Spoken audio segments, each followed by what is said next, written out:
If you own a dog, you need to know about kennel cough. It's more common than you think and can spread fast. Here's what you need to know. Kennel cough is a highly contagious respiratory illness in dogs. It spreads quickly in places like dog parks and kennels. Most dogs only get mild symptoms, but puppies and seniors are at higher risk.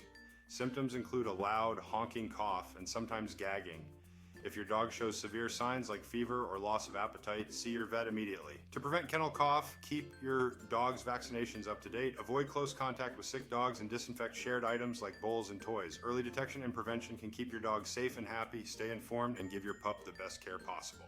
100% of my channel revenue is donated to apolloruby.org to prevent unnecessary euthanasia. Throw me a like and help us help animals. I'm Dan, a loan officer, plus I make wealth building and lifestyle content.